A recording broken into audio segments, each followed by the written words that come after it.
정확하게 말하면 침대 베드 개수에 따라서 받을 수 있는 인원이 다르고 어디에서 하느냐에 따라서 또 달라요. PD님처럼 처음 해본다 하면 에어비앤비, 명의도 아직 있다 에어비앤비, 2천만 원에서 3천만 원 정도 갖고 있다 에어비앤비. 그런데 난 지금 에어비앤비 이미 하고 있어. 나는 이미 명의를 사용해서 쓸 명의가 없어. 에어비앤비 하면서 돈도 좀 모아놨어. 그러면 호스텔. 나중에는 우리 건물주 되겠죠?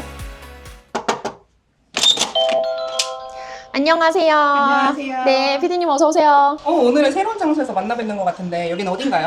여기는 저희가 운영하는 여기는 외도민 숙소예요. 공간이 되게 이쁜데 한번 구경시켜주실 수 네, 있나요? 오세요. 따라라라라. 따라라라. 여기는 방이 3개가 있는 3룸 구조의 거실이 굉장히 넓은 좀 규모가 좀 큰 에어비앤비 숙소입니다. 그러면 우리 저희 소파에서 좀 앉아서 좀 얘기해볼까요? 네, 네. 이렇게 되게 이쁜 에어비앤비랑 호스텔이 좀 여러 개 있는 걸로 알고 네. 있잖아요. 그 중에 이제 여기를 좀 소개시켜주는 의미가 있었을까요? 여기는 저희가 하나하나 손길이 닿았던 부분이고요. 초창기에 만든 숙소라서 셀프로 다 했던 숙소예요. 지금도 굉장히 사랑받고 있는 숙소고 유튜브나 막 이렇게 촬영지로도 많이 사용을 했었거든요. 그래서 여러분한테 좀 자랑 좀 하고 싶어가지고 여기를 선택했습니다. 이런 매물은 어떻게 찾는 거예요? 부동산 매물을 찾으실 때는 사실 2가지 포인트가 있어요. 일단 먼저 발품, 그리고 빠른 결정. 부동산 다니시면 중개사님들이 되게 요즘 에어비앤비 매물 찾는 사람들이 많기 때문에 너 아니어도 할 사람 많다 이런 마인드를 되게 많이 가지고 계시거든요. 그래서 괜찮은 매물이다 싶으면 굉장히 빠르게 결정하는 포인트가 필요하고요. 저희는 사실 이거 매물 보자마자 사실 하루 만에 결정했었던 매물이에요. 그 정도로 뭔가 깨끗했던가 아니면은 공간 분리가 잘 되어 있었던 컨디션이 나쁘진 않았는데 손은 좀 봤어야 되는 부분인데요. 일단 PD님이 보시기에 굉장히 넓잖아요. 그래서 거실 공간이 일단 굉장히 넓고 방이 좀 넓게 3개가 있고 해서 지금 현재 여기에는 침대가 5개가 있어요. 그래서 최대 10명. 그리고 보시다시피 거실이 좀 넓잖아요. 그래서 토퍼를 좀 활용하면 한 12명, 14명까지도 가능한 공간이에요. 사실 에어비앤비 숙소에서는 침대 개수가 사실 수익률과 연결이 되거든요. 그래서 여기는 한 공간에서 굉장히 많이 벌겠다, 많이 벌 수 있다 라는 생각을 했었던 것 같아요. 그러면은 에어비앤비나 호스텔을 하면서 제일 뿌듯했던 순간은 언제세요? 게스트가 호스트님 숙소에서 너무 편안하게 잘 쉬었습니다. 덕분에 좋은 여행 했어요. 덕분에 즐거운 여행 했습니다. 라고 고맙다고 얘기할 때가 굉장히 뿌듯한 것 같습니다. 뭔가 리뷰 보면서도 그런 생각 많이 들겠어요, 그러면? 그쵸. 네, 맨날 좋은 리뷰만 달리는 건 아니지만 그래도 제가 최선을 다해서 열심히 관리를 하고 그 관리를 하는 데 있어서 알아봐 준다라는 게 사실 리뷰로 남잖아요. 그래서 리뷰가 굉장히 저도 소중하고 아주 많이 신경 쓰고 있는 포인트예요. 그러면 이제 수강생분들에 대해서 조금 여쭤볼게요. 어머니도 수강생이시잖아요. 네. 어머니 말고 다른 이제 수강생분들 중에서 기억에 남는 수강생분이 있을까요? 지금 벌써 강의를 한 지가 꽤 오래돼서 수강생 분들의 사례는 정말 많아요. 20대 이제 직장 초년생부터 시작해서 20대, 30대 직장 다니시는 분들, 40대 다자녀 아빠도 계셨고요. 50대 경단녀 주부도 계셨고, 그리고 60대 이제 저희 엄마뻘 되는 그런 분들도 계셨고, 사실 그런 많은 분들이 저로 인해서 숙박업을 하시고 숙박업을 통해서 제2의 인생을 사시는 사례가 사실 너무 많거든요. 그런 부분들에 대해서 사실 저는 다 감사하다고 생각해요. 그러면은 되게 많이 강의도 하셨으면은 수강생 수가 되게 많을 것 같아요. 지금까지 누적된 수강생 수는 몇 명이나 되나요? 제 강의를 들으셨던 분들만 따져보면 대략 한 5,000명 정도는 되는 것 같고요. 그 중에서 유료 수강생들만 카운트를 해봐도 한 1,000명 이상은 되는 것 같습니다. 엄청 많네요. 맞아요. 그분들도 다 수익을 벌어가고 있다라는 거잖아요. 숙소를 오픈하신 분들은 사실 크게 적자 없이 잘 운영하고 계시고요. 좀 작은 투룸 숙소를 운영하시는 분은 200에서 300 정도를 버시고 지금 이 공간처럼 넓은 곳을 구하신 분들은 400에서 500 이상까지도 잘 벌고 계시는 것 같아요.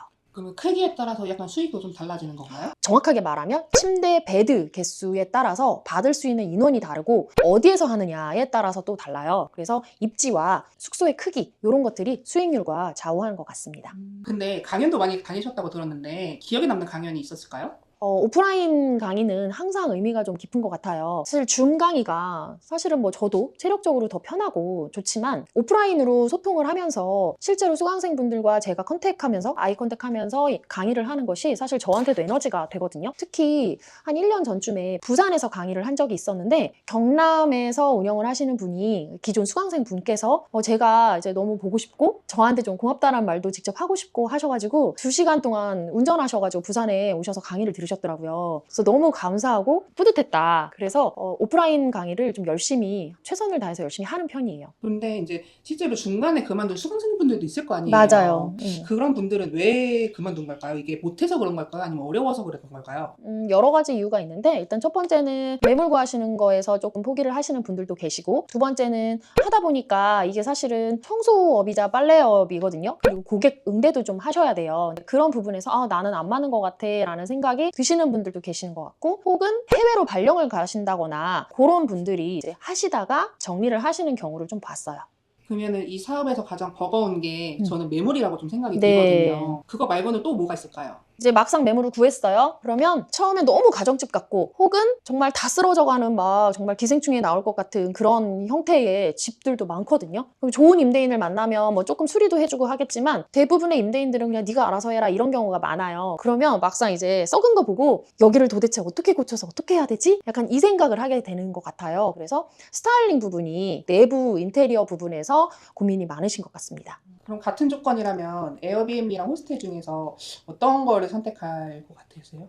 상황에 따라서 좀 다른 것 같아요. 만약에 지금 PD님처럼 처음 해본다 하면 에어비앤비. 명의도 아직 있다? 에어비앤비. 2천만 원에서 3천만 원 정도 갖고 있다? 에어비앤비. 그런데 난 지금 에어비앤비 이미 하고 있어. 나는 이미 명의를 사용해서 쓸 명의가 없어. 그리고 에어비앤비 하면서 돈도 좀 모아놨어. 그러면 호스텔.